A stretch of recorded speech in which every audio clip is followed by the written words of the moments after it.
Higit 27 million pesos na laga ng droga na kumpiska, 38 drug personalities ang arestado naman sa isang buwang anti-drug operation sa Cordillera PNP.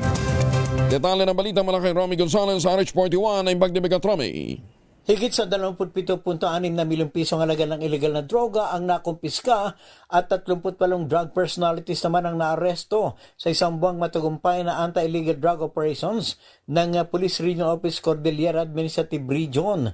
Batay sa report mula sa Regional Operations Division ng Cordillera PNP, sa kabuang 74 na anti-illegal drug operations na nailunsad, 42 ay marijuana eradication operations, 19 na bypass operations, 6 na implementasyon ng search warrants, 5 service of warrants of arrest, 2 police responses.